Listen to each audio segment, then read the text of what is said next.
베드로후서 3장 14절에서 18절에 있는 말씀을 우리 다 같이 합독하십니다.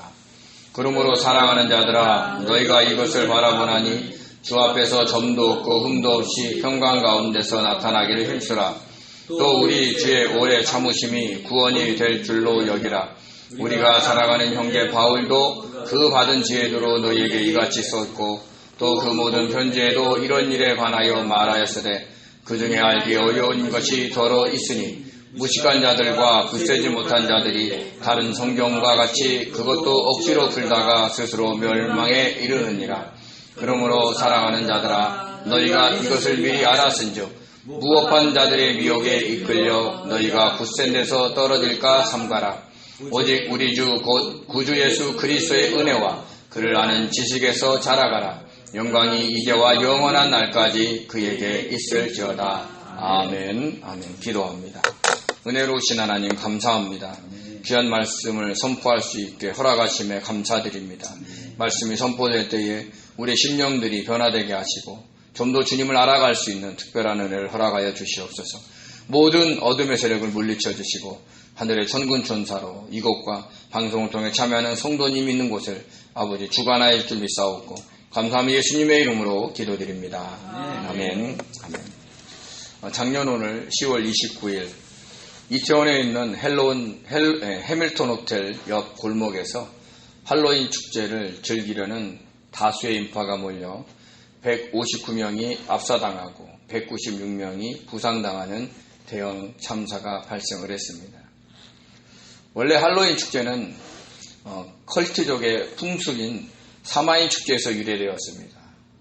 켈트족은 사람이 죽으면 그 영혼이 바로 내세에 가는 것이 아니라 1년 동안 다른 사람의 몸속에 있다가 내세로 간다고 믿었습니다. 그리고 그 죽은 자의 영혼이 1년 동안 자신이 거주할 상대를 10월 31일에 선택을 한다고 생각을 했습니다. 그래서 사람들은 자신들의 몸을 빼앗기지 않으려고 유령이나 흡혈귀, 해골, 마녀, 괴물 등의 복장을 하고 집안을 차갑게 만들어서 죽은 자의 영혼이 자신에게 들어오는 것을 막았다고 합니다. 그것이 사마인의 축제입니다. 그러다가 교황 보니파체 4세가 11월 1일을 모든 성인의 날, 올 할로우 데이로 정했는데 여기서 성인이란 성스러운 위인을 뜻하는 말입니다. 그 대표적인 인물이 예수님의 어머니인 마리아이고 우리나라에서는 김대근 신부가 있습니다. 그리고 그 전날인 10월 31일이 모든 성인의 날 전야 올 할로우스 이브였는데 여기에 10월 31일에 행하여진 컬트족의 사마인 축제가 결합하여 할로윈 축제로 바뀌게 된 것입니다. 이후 영국 청교도들이 미국으로 이주하면서 미국에서도 할로윈데이 축제가 자리 잡게 되었고 오늘날과 같이 국민적인 축제가 되었습니다. 주님을 믿는 성도 입장에서 보면 악한 세력들을 미화하는 축제로서 환영할 것은 아니지만 그 축제에서 무고한 사람들이 죽은 것은 정말 안타까운 일이 아닐 수 없습니다. 아직도 진상이 규명되지 않고 있고 책임자 처벌도 이루어지지 않고 있어서 유족들의 가슴을 태우고 있습니다. 유족들의 아픔을 보듬어 줄 수 있는 사회가 되었으면 좋겠습니다. 주님께서 그분들의 아픔을 위로해 주시고 상처를 치료해 달라고 기도해 주시기 바랍니다. 그리고 성도인 저와 여러분들은 늘 영분별의 은사를 사용하여 주님이 기뻐하지 않는 곳에는 머물지 않는 훈련을 해야 합니다. 가까운 지인의 친분으로 인해 어쩔 수 없이 가야 할 곳이라도 주님이 기뻐하지 않는 곳이라면 가지 않을 수 있는 믿음의 강단이 있으시기 바랍니다. 베드로 사도는 거짓 교사들의 미혹에 넘어지지 말 것을 경고하면서 주의 날은 도적같이 올 것을 강조했습니다. 그날이 언제 올지, 오늘일지, 내일일지 아무도 모른다는 것입니다. 분명한 것은 반드시 그것도 갑자기 온다는 것입니다. 시집가고 장가가고 집을 사고 팔고 직장에 막 취직하고 이제 막 사업을 시작해도 그날이 지금이라도 올 수 있다라는 말입니다. 그리고 그날에는 하늘이 큰 소리로 떠나가고 물질이 뜨거운 불에 풀어지고 땅과 그 중에 있는 모든 일들이 드러나면서 하나님의 의가 있는 새하늘과 새 땅이 임한다고 했습니다. 이것이 실제로 이루어지는 모습을 사도 요한이 보았고 그것을 요한계시록에 기록한 것입니다.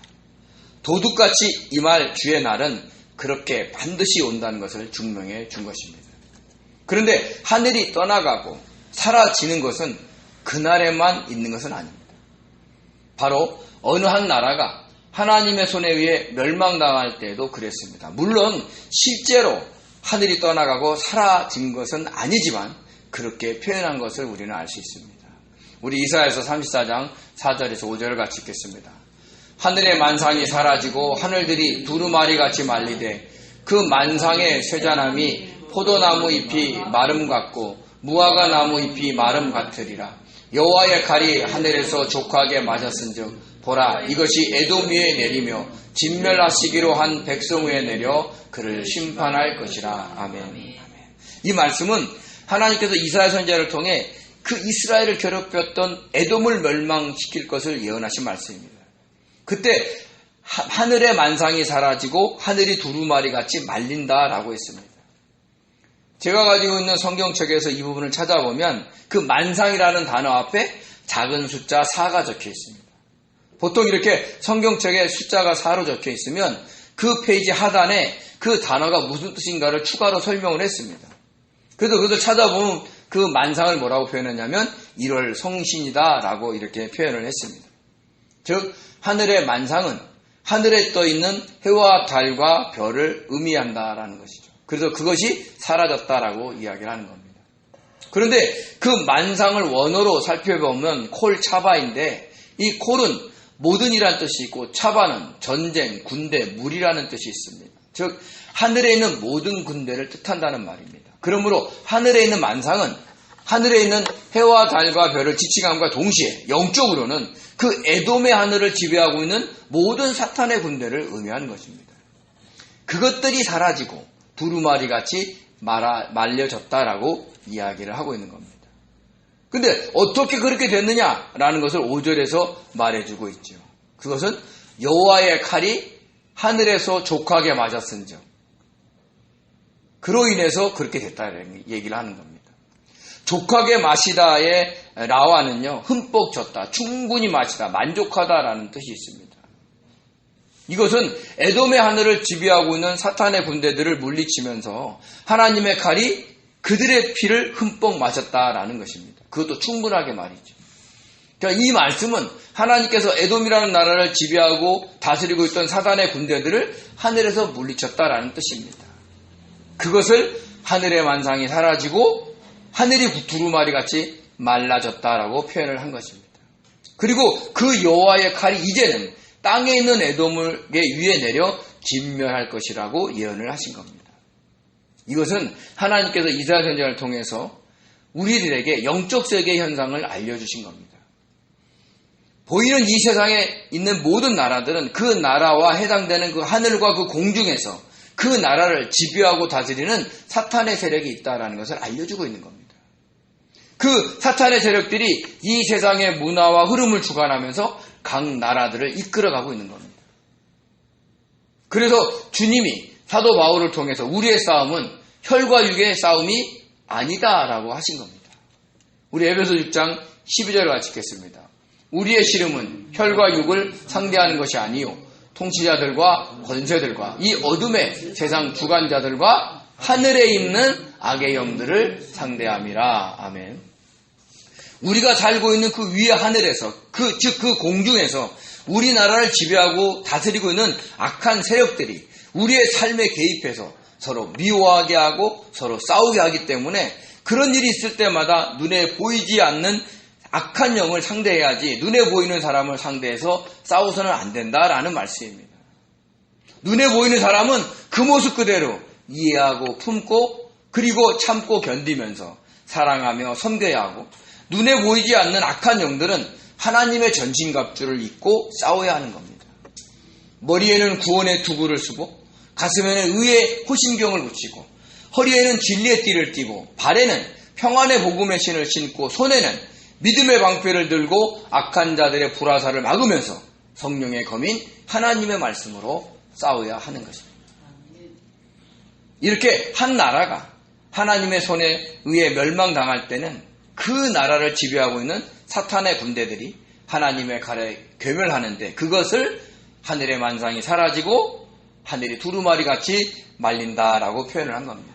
물론 실제로 그 에돔 위에는 하늘이 사라지고 말린 것은 아닙니다. 영적 세계에서 하늘의 군대, 즉 사탄의 군대들이 괴멸된 것을 은유적으로 표현한 것입니다.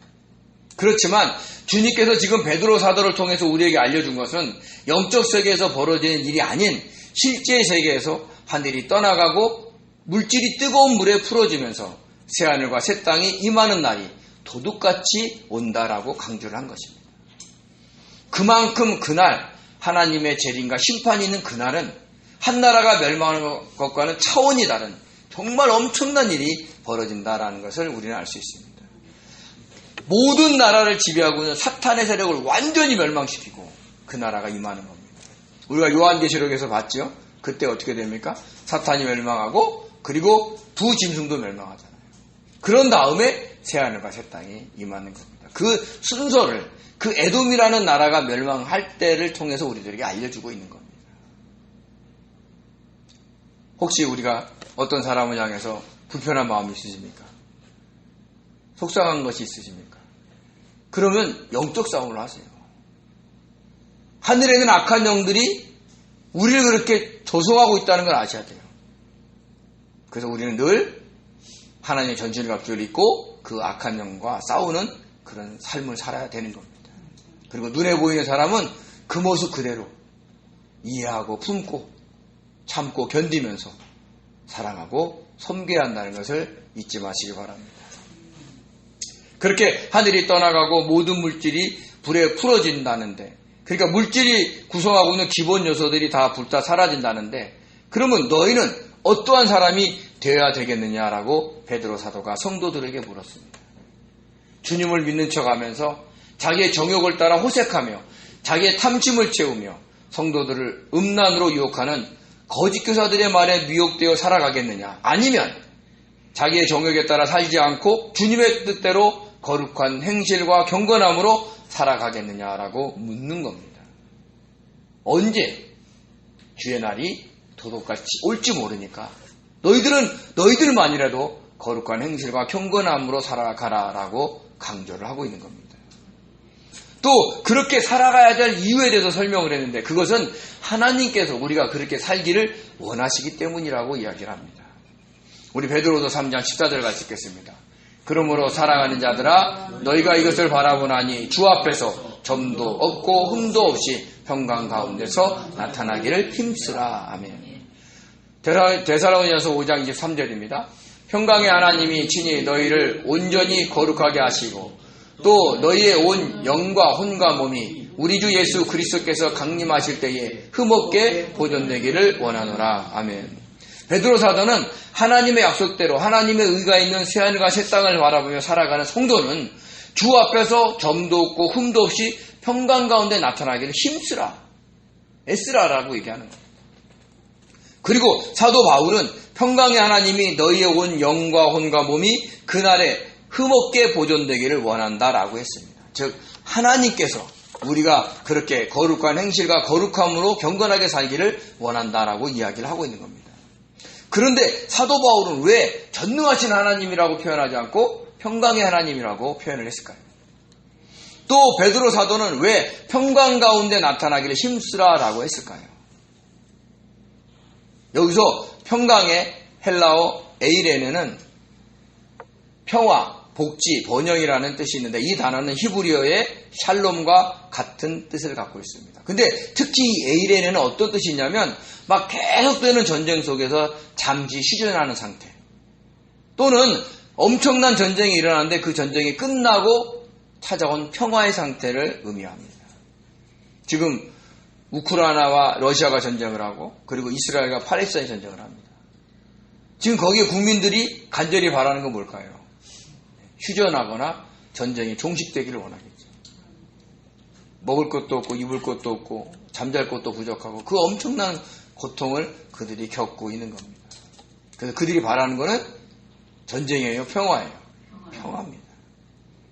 그러므로 전능하신 하나님이라는 것은 어떤 모든 전쟁을 해야 할 것 같은 느낌을 받지만 그 평강의 하나님은 모든 전쟁에서 승리하셨다는 느낌을 전하기 때문에 평강의 하나님이다라고 이야기를 한 겁니다.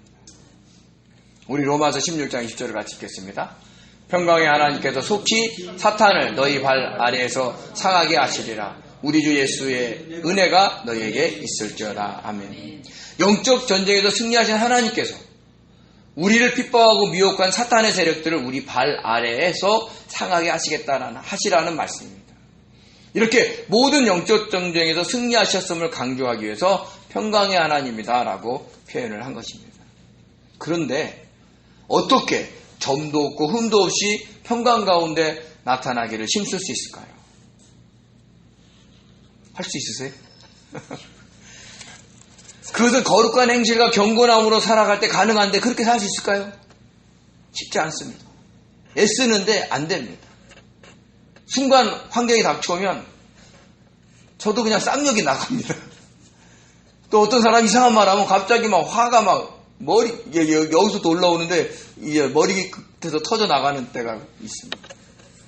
어떨 때는 그냥 너무 아까워서 막 복달할 때도 있죠. 결코 쉬운 게 아닙니다. 근데요, 거짓 교사들은 그렇게 거룩하고 경건하게 살지 않았기 때문에 그들의 삶 자체를 온통 점과 흠이다라고, 흠투성이다라고 표현했다는 걸 우리는 아셔야 됩니다. 우리 한번 배웠습니다. 우리 베드로후서 2장 12절과 14절을 같이 읽겠습니다. 그러나 이 사람들은 본래 잡혀죽기 위하여 난 이성 없는 짐승 같아서 그 알지 못하는 것을 비방하고 그들의 멸망 가운데서 멸망을 당하며 불의의 값으로 불의를 당하며 낮에 즐기고 노는 것을 기쁘게 여기는 자들이니 점과 흠이라. 너희와 함께 연애할 때에 그들의 속임수로 즐기고 놀며 음심이 가득한 눈을 가지고 범죄하기를 그치지 아니하고 굳세지 못한 영혼들을 유혹하며 탐욕에 염단된 마음을 가진 자들이니 저주의 자식이라. 아멘. 한마디로 자기의 정욕대로 육체의 정욕, 안목의 정욕, 이생의 자랑에 이끌려 살아가기 때문에 그 거짓 교사들의 삶은 점과 흠투성이다라고 얘기를 하는 겁니다. 그렇게 살지 말라는 거예요. 도덕적으로 타락한 삶을 살지 말라는 뜻도 포함되지만 자기의 뜻대로 살지 말라는 거예요. 우리 뜻대로 사는 것 자체가 점이요 흠이다라는 것을 우리들에게 알려준 겁니다. 그래서 거룩한 행실과 경건함으로 살아 점도 흠도 없이 평강 가운데 나타나기를 힘쓰라는 겁니다. 그런데 평강 가운데 나타나기 위해서는 모든 영적 전쟁에서 승리해야 하는데 우리의 힘과 능력으로는 그 보이지 않는 세계에서 벌어지고 있는 영적 전쟁에서 승리할 수 없습니다. 그러므로 우리의 힘과 능력으로는 점도 흠도 없이 평강 가운데 나타나기가 어렵습니다. 그러면 어떻게 할까요? 어떻게 해야 그렇게 될까요? 점도 없고 흠도 없는 완벽한 제물 되셔서 우리를 위해서 십자가에 피 흘려 죽으신 주님께 접붙여 있어야 하는 겁니다. 우리 베드로전서 1장 18절 19절 같이 읽겠습니다. 너희가 알거니와 너희 조상에 물려준 헛된 행실에서 대속함을 받은 것은 은이나 금같이 없어질 것으로 된 것이 아니요 오직 흠없고 점없는 어린 양 같은 그리스도의 보배로운 피로 된 것이라. 아멘. 마태복음 26장 28절입니다. 이것은 죄사함을 얻으려고 많은 사람들을 위하여 흘리는 바 나의 피 곧 언약의 피니라. 아멘. 이 두 말씀을 한번 살펴보세요. 그러면 주님의 보혈, 즉 주님의 피는 우리의 모든 죄를 용서해 주시고 영원한 구원을 주실 뿐만 아니라 일상의 삶에서 잘못된 행실에서도 구원해 주신다는 것을 알 수 있습니다. 그러면 어떻게 주님의 피가 우리의 잘못된 행실에서 우리를 구원해 줄 수 있을까요? 그것이 우리가 주님께 접붙여 있어야 하는 그 이유입니다. 우리 요한복음 15장 5절입니다. 나는 포도나무요 너희는 가지니 가지라 그가 내 안에 내가 그 안에 거하면 사람이 열매를 많이 맺나니 나를 떠나서는 너희가 아무것도 할 수 없음이라. 주님을 떠나서는 열매를 맺을 수 없을 뿐 아니라 점도 흠도 없이 보존될 수 없다는 겁니다. 즉 모든 행실에서 주님을 의지하고 주님이 주신 힘과 능력으로 살지 않는다면 그렇게 보존될 수 없다라는 뜻입니다. 우리의 힘과 능력으로 또는 타고난 성품으로 착하게 선하게 사는 것도 점이 될 수 있고 흠이 될 수 있다는 걸 아셔야 됩니다. 왜요? 자신은 그렇게 선하게 착하게 산다고 자랑하니까요. 어떤 분들은 그렇습니다. 어떤 고난이 오면 주님, 제가 잘못 살지 않았는데, 제가 나쁘게 살지 않았는데 왜 이런 고난을 주십니까? 거기에 보통 뭐가 들어가는 거예요?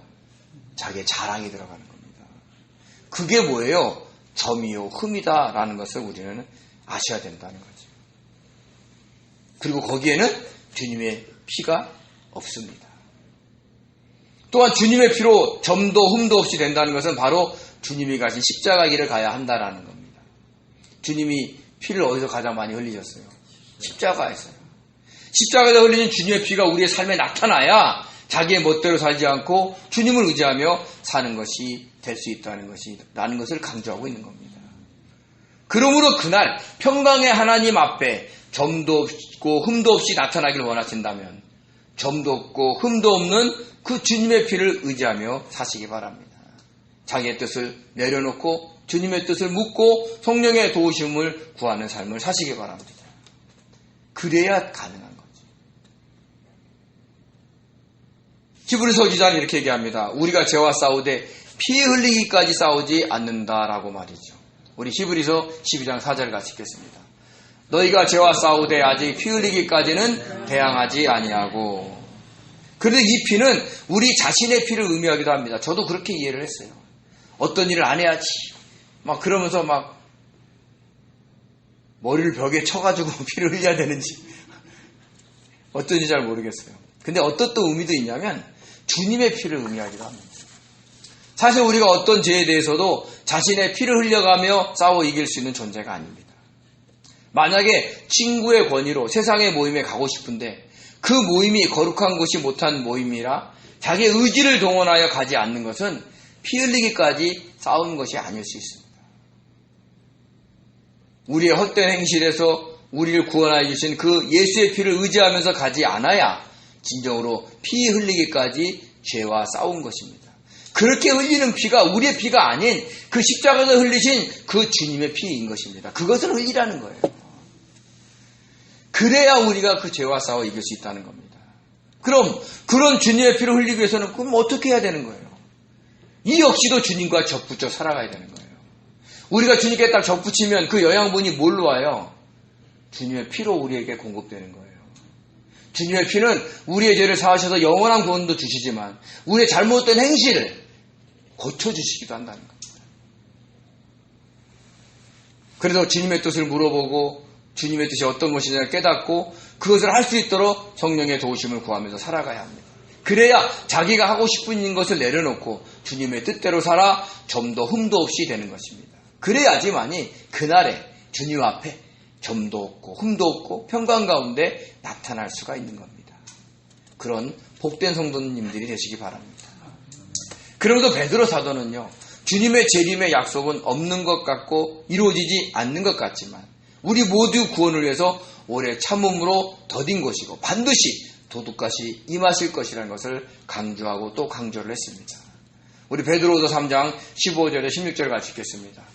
또 우리 주의 오래 참으심이 구원이 될 줄로 여기라. 우리가 사랑하는 형제 바울도 그 받은 지혜대로 너희에게 이같이 썼고 또 그 모든 편지에도 이런 일에 관하여 말하였으되 그 중에 알지 어려운 것이 더러 있으니 무식한 자들과 굳세지 못한 자들이 다른 성경과 같이 그것도 억지로 풀다가 스스로 멸망에 이르느니라. 아멘. 사도 바울도 데살로니가 전서에서 주의 날이 도둑같이 올 것이다 라고 기록을 했고요. 또 다른 서신서에서는 주님의 부활에 대해서 심판에 대해서 또 삼층천에 대해서 기록을 했습니다. 근데 그 내용을 제대로 다 이해할 수 없습니다. 왜요? 본인이 직접 체험하지 않았으니까. 그런데 거짓 교사들 뿐만 아니라 이단들은 그것들을 자기가 주장하는 또 자기들이 얘기하는 그 교리에 맞게 억지로 풀고 있다는 얘기를 하고 있는 겁니다. 그런 그들을 베드로 사도는 무식한 자들, 굳세지 못한 자들이다라고 표현을 했습니다.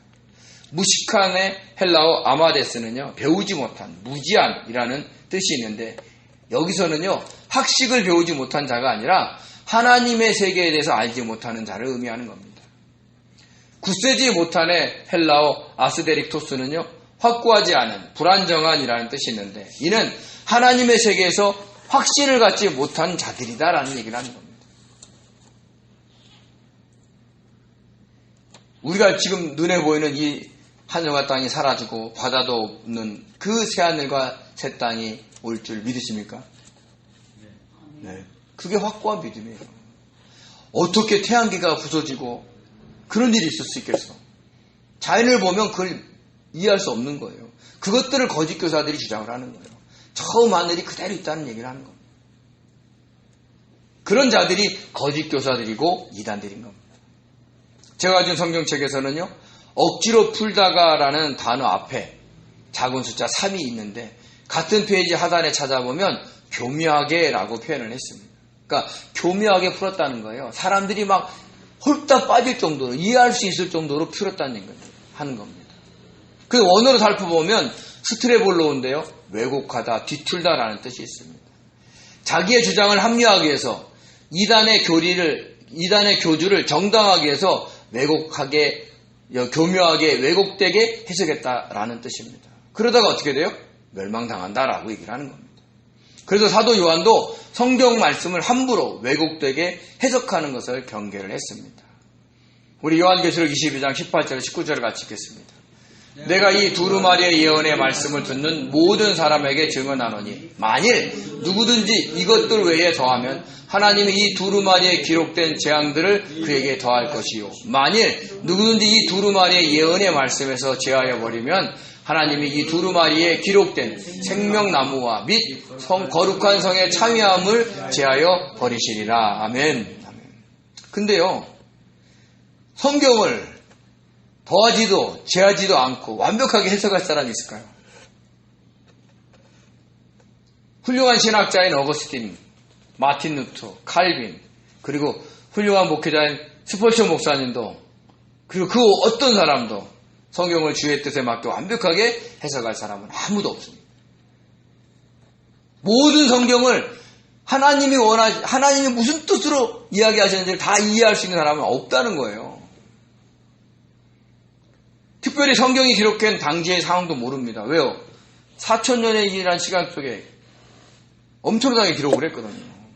또 영적 세계도 완전히 알지 못하는데 어떻게 성경을 완벽하게 해석할 수 있겠습니까? 그렇지만 거짓 교사들처럼 자기의 주장과 자기의 삶을 합리화하기 위해서 그 성경을 해석하지 말라는 겁니다. 또한 이단의 교주를 재림주로 보혜사로 만들기 위해서 성경을 억지로 해석하지 말라는 겁니다. 이것은요, 자기의 욕심과 욕망을 이루기 위해서 성경을 해석해서 사람들에게 전달하지 말라는 거예요. 일반 교회에서도요, 목회자의 욕망을 위해서 성경을 해석하는 분도 있다 없다? 있을 수 있다는 거예요. 조심하라는 겁니다. 자칫 많은 사람들을 멸망의 길로 인도할 수 있기 때문입니다. 그 책임을 어떻게 감당하게 하려고 그러는지 모르겠어요. 저는 막 이단들의 막 교리를 선포한 사람들 보면 안타까워요. 나중에 그 책임을 어떻게 지려고. 사실 이단들은 정통교회보다 더 성경을 연구합니다. 그러면서 통일교회에서는 문선명 씨를 재림주로, 하나님의 교회에서는 안상홍 씨를 재림주로, 신천지에서는 이만희 씨를 보혜사로 만들려고 성경을 억지로 해석하고 있어요. 그러니까 다른 거는 막 잘 해석하다가 어느 부분서부터는 싹 글로 갑니다. 결국 그들 모두는 멸망의 길로 가게 될 것입니다. 주님의 말씀처럼 두루마리에 기록한 재앙을 더 당하거나 두루마리에 기록된 생명나무와 거룩한 성에 참여하지 못하게 될 수 있습니다. 즉 영혼의 구원의 반열에서 떨어져 나갈 수 있다는 것을 알아야 됩니다. 그러므로 저와 여러분들은 순간 착각해서 잘못 해석하거나 영적 세계를 알지 못해서 제대로 해석하지 못할 수는 있지만 자기의 욕심과 욕망과 그리고 자기의 명예를 위해서 성경을 해석하지는 마시기 바랍니다. 나 이렇게 성경을 잘 알아 막 이러면서 막 억지로 풀지 말라는 거예요. 자신을 포함해서 많은 사람들을 멸망의 길로 인도할 수 있다는 것을 알고 늘 조심하시기 바랍니다. 그러면서 베드로 사도는 성도들에게 마지막으로 두 가지를 더 권면했습니다. 우리 베드로서 3장 17절입니다. 그러므로 사랑하는 자들아 너희가 이것을 미리 알았은즉 무법한 자들의 미혹에 이끌려 너희가 굳센 데서 떨어질까 삼가라. 아멘. 무법한 자의 아데스모스는요, 불경건한이라는 뜻이 있으므로 무업한 자는 거짓 교사들을 의미합니다. 그들은 예수 그리스도가 즉 주님이 십자가의 죽음과 부활 승천 그리고 강림하심을 제자들이 꾸민 이야기라고 주장을 했습니다. 그러면서 호색하며 방탕하게 살았고 자신의 탐심을 채우기 위해 지어낸 말로 이득을 취했습니다. 또 교회에서 성도들과 교제할 때 음심이 가득한 눈을 가지고 범죄하기를 그치지 않았고 굳세지 못한 영혼들을 유혹을 했습니다. 그리고 허탄한 자랑을 하면서 그릇되게 행하는 자들에게서 겨우 피한 자들을 음란으로 유혹하여 육체의 정욕에 빠지게 했습니다. 급기야는 주님의 재림과 심판을 두려워한 나머지 주님의 재림의 약속을 부인하고 만물이 처음 창조될 때부터 그대로 있다, 앞으로도 그대로 있을 것이다 라고 주장을 했습니다. 이런 자들의 미혹에 넘어가 굳센 데서 떨어질까 삼가다라고 베드로가 경고를 하고 있는 겁니다. 굳센 데의 헬라어 스테리그모스는요, 확고부동함이라는 뜻이 있는데 여기서는요, 베드로와 사도들이 전한 복음의 진리를 의미합니다. 구원의 반석이신 예수를 전하는 그 진리를 의미하고 있는 것이죠. 삼가다의 필라소는요, 지키다, 보호하다, 경계하다, 보전하다라는 뜻이 있는데 이는 복음의 진리에서 떨어질까 자신을 보호하라라는 뜻을 갖고 있는 겁니다. 이 세상의 삶은요, 영적 전쟁의 터전이고 특별히 진리의 싸움터입니다. 우리가 눈에 보이는 세상과 싸우는 것처럼 보여도 실제적으로 진리냐 비진리냐 싸움이 이 세상의 싸움보다 더 치열하다는 거예요. 세상의 싸움은 살다가 진리로 돌아올 수 있어요. 그러나 비진리는 영원히 멸망의 길로 떨어질 수 있기 때문에 우리가 경계하고 또 경계해야 된다는 것을 얘기하는 겁니다. 그러므로 항상 깨어 있어서 경계를 늦추지 않아야 됩니다. 그러기 위해서는 우리는 예수 그리스도의 그 은혜와 그를 아는 지식에서 자라가야 합니다. 우리 베드로서 3장 18절을 같이 읽겠습니다. 오직 우리 주 곧 구주 예수 그리스도의 은혜와 그를 아는 지식에서 자라가라. 영광이 이제와 영원한 날까지 그에게 있을지어다. 아멘. 아멘. 주님의 뜻대로 말씀대로 살아가서 매 순간 부어주시는 주님의 은혜를 경험하고 그 주님과 친밀하게 교제함으로 주님을 더 알아가라라는 뜻입니다. 자라가라의 아욱산어는요, 자라게 하다, 성장하다, 증가하다라는 뜻이 있습니다. 즉 시온의 대로를 달려가는 그 믿음의 길을 멈추지 말라는 겁니다. 계속해서 성장해 가라는 겁니다. 영이 성장 성숙해서 혼과 몸도 온전히 구원받는 그날까지 쉼없이 달려가라는 겁니다. 그럼 어디까지 자라갈 것을 목표로 해야 할까요? 그래서 성경에서 이렇게 얘기합니다. 우리 에베소 4장 13절에서 15절에 있는 말씀입니다. 우리가 다 하나님의 아들을 믿는 것과 아는 일에 하나가 되어 온전한 사람을 이루어 그리스도의 장성한 분량이 충만한 데까지 이르리니 이는 우리가 이제부터 어린아이가 되지 아니하며 사람의 속임수와 간사한 유혹에 빠져 온갖 교훈의 풍조에 밀려 요동하지 않게 하려 함이라. 오직 사랑 안에서 참된 것을 하여 범사에 그에게까지 자랄지니 그는 머리요 곧 그리스도시니라. 어디까지 자라가요? 그리스도에까지 자라가는 겁니다.